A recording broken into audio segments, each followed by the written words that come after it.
Bilang ko sa dagat na apoy, di makahinga sa init na dumadaloy. Ialay mo ang bagong pag-asa sa tulad kong nasadlak sa pagkakasala. Provincial Jail, kasaysayan sa mga tinugang ang inakabuhi, naging bahin sang Provincial Jail. Sa diin ang apat kapamusod sang pader, naging lulubngan sang ilang mga handom kag mga kalipay, nga naging saksi man sang ilang mga pag-antos, kag kabudlay kag paghinulsol.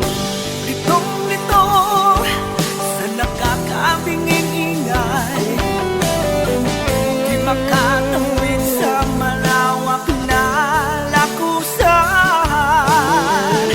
Ialay mo ang bagong pag-asa sa tulad kong nasadlak sa pagkakasala. Provincial Jail, makig-upod kita sa ila pagpanarambiton, kag makigbahin kita sa ila kalipay, kag pag-antos, nga ilaman na agong sa Provincial Jail.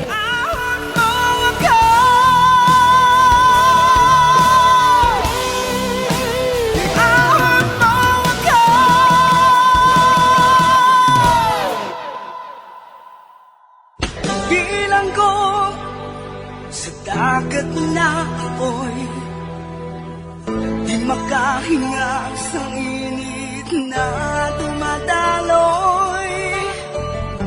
Ialay mo ang bagong pag-asa sa tulad kong nasadlak sa pagkakasala. Sa liwat maing adlaw sa inyo tanan mga palangga na mga tagpalamati, sa karon nga adlaw padayunon naton ang sulat, nga ginatagan naton sang kabuhi, diri sa ato panatuntunan, Provincial Jail. Ihahon mo ako sa nagliliyap na apoy, na aking matikman ang tamis ng sandali. Bahin sang nagligad, tumangig nga kabalaka kag kaluoy ang nabatyagan ni Siano sa iya anak nga si Armando. Tungod na priso ini nga wala sang sala. Samtang, naluoy gid si Polonio magtulo kay Armando. Tungod pirmi lang ini nagapaligo sang dugo sa kastigo sa iya. Apang suno kay Armando, naanad na siya sa ginahimo nga pagkastigo sa iya adlaw-adlaw. Sa pihak naman nga bahin, tuman gid ang kaluoy nga nabatyagan ni Armando kay Polonio tungod kada gabi nagabarokoy ini sang ubo.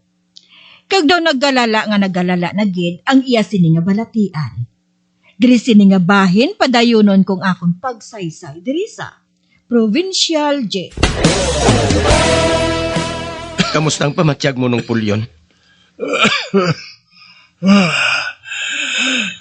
Medyo naghawan ng akong dugan. Salamat gid sa imo, Armando. Wala sang kaso nung pulyon. Ang ginbanyos ko sa imo, Artamisa ito nga ginkuha ko nga nagatubo sa likod sa prisuhan.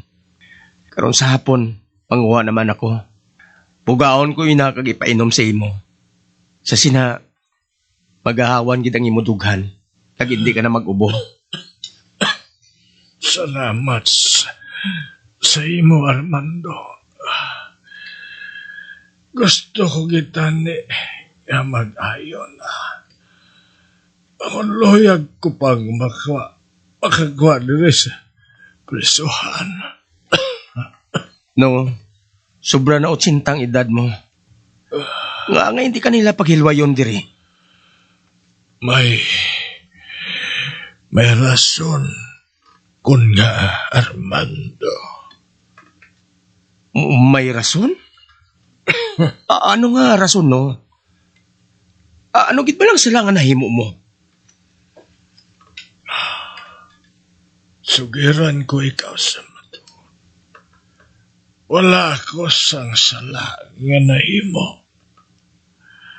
Apang may rason.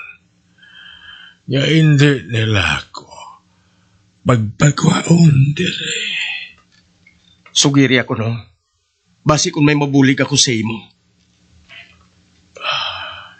Hindi na.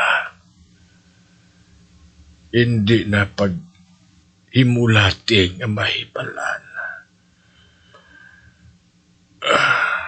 Tungod kung makaibalo ka, basi kung mahumit ka pa. Kag masapuan ka na lang nga patay na. Ako? Maumid? Anong sala mo nga maumid ako sa imo, nong? Delikado nga ihambal ko sa imo. Makatalagam. Gani mas maayo pa. Nga hindi ka makahibalo. Tubtubsano. Lamaron ka pa, Armando. May buwas damlag pa nga nagahulat sa imo. Kung makagwa ka dire. Ako, wala na. Kag hindi gani ako makapatod. Nga basi kon buwas, patay na ako. Nung pulyon? Armando, hindi na kita maghambalalay pa. Basi kon may makabate. Tungod bisan ng dingding, may dulunggan man. Gani, pati ang akong ginahambal sa imo.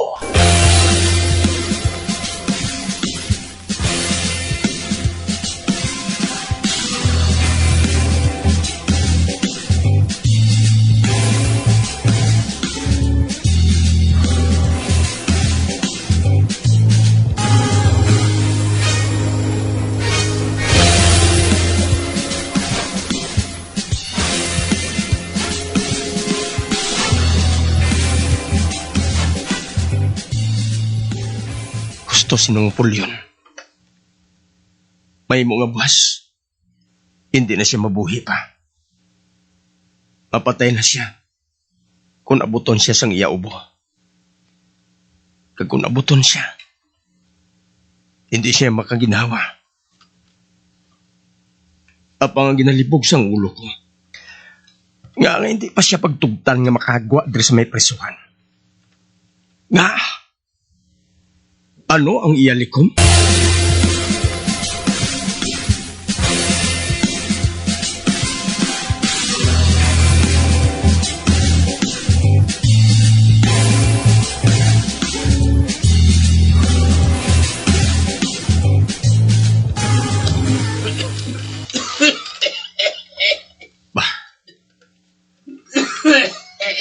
Nagabarukoy naman ang ubos ng pulyon.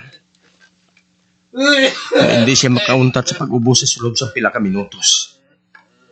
Mapatay na siya. O Diyos ko, makaluluoy man siya. Kung taniyataga na lang siya sang parol. Apang ano ba lang sikrito nga iya ginasiling? Ano?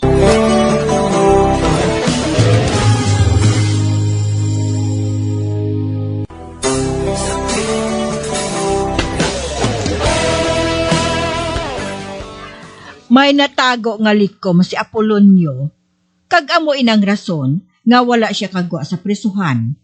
Kag nagalibog man ang ulo ni Armando kung ano ina nga likom, nga pati siya hindi pagsugiran ni Apolonio. Sa pagpadayon ko pagiyed. Armando. Armando. Bah, Armando. ginatawag ako ni nung pulyon sa iya katringa ng tang si Idarong. Panaog ako.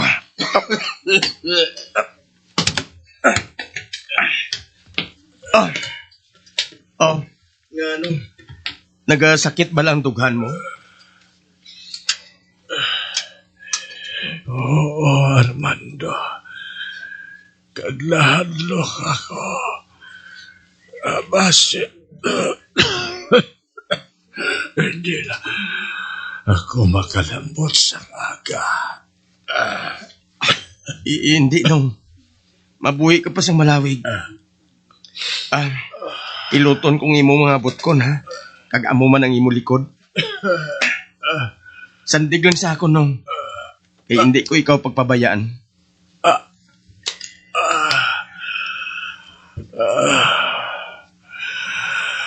Armando, kaayos mo. Hindi ka nagakadapat nga makaangkon sang kapalaran. Parehas ini, Armando. Gusto ko nga makakuha ka dere. Kag magpauli sa pamilya mo. Wala na ako sang pulian, no? Wala na. Gani, ihinguyan kong lang ang akong tion para sa imo. Makigambal ako sa warden. Pangabayon ko siya nga pag-uaon kanila. Kay ako na lang maserbisyo sa nabilin mga tinuig diri sa may presuhan. Oh, Diyos ko. Kung ihambal mo na mabutang sa katalagman ng kabuhi mo. Kabigo nila nga nasugid ko na sa imo ang akong sikreto. Kag ikaw naman lang ilang ipiton. Tub-tub, isugid mo ang imo na ibalan. Nagsiling na ako nga hindi ka na maghandom pa. Nga ibaloon ang akong sikreto.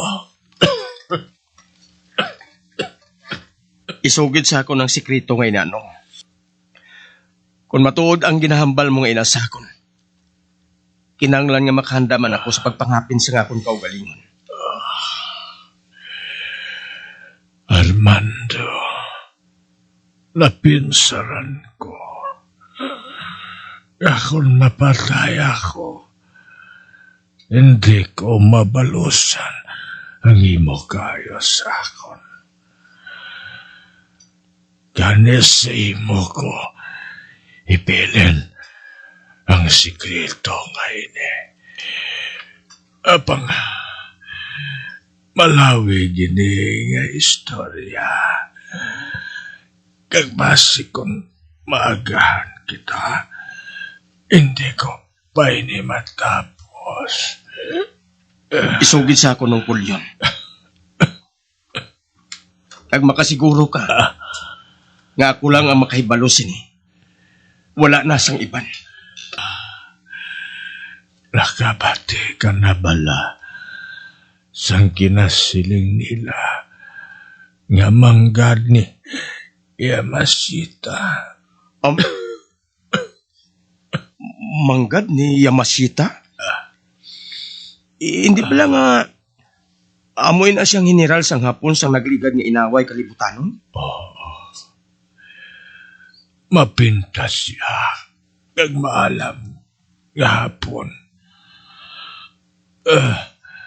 Amoy na siyang nagtipon sa manggad sa Pilipinas.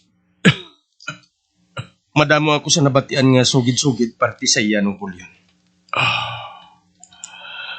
Hindi na sugid-sugid lang, Armando.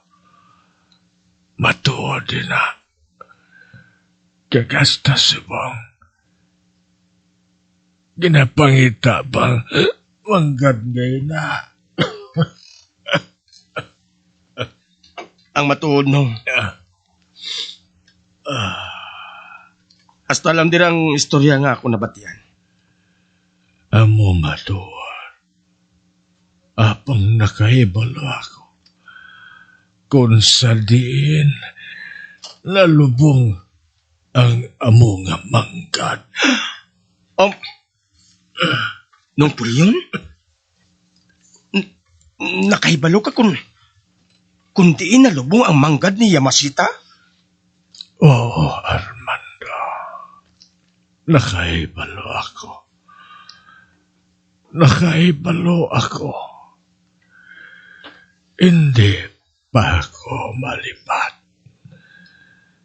Sangtion nga to. Malapit na mag-surrender ang mga Hapon. Kagsangtion nga to.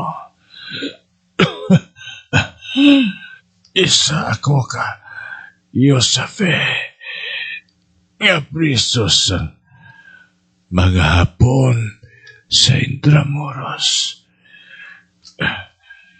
Kaupod ko sa presuhan ang akong amigo nga si Marino Caballero.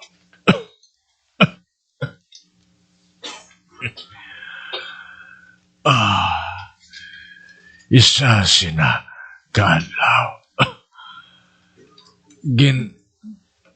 Ginkuha siya sang mga Hapon kagindala sa malayo nga lugar. Gindala siya sa malayo nga kunsaran sang bukid.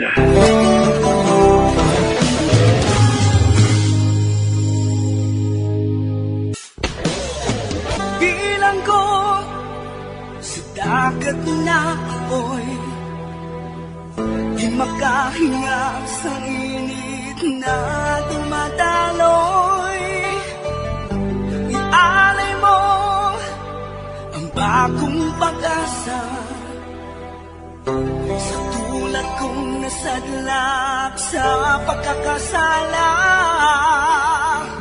Magabiyan sundagin ninyo sa pagpamati ang mga kasugpon sang sulat ni aton man ginatagan sang kabuhi diri sa atong platuntunan, Provincial Jail. Kag kami diri sa gihapon wala gid nagakalipat sa pagpangagda sa inyo.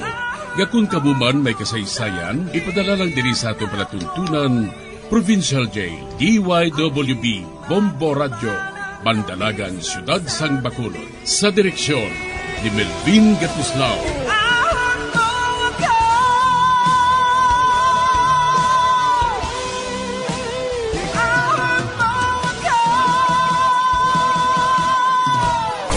Bombo Radio Philippines. Patuloy na #1 sa drama.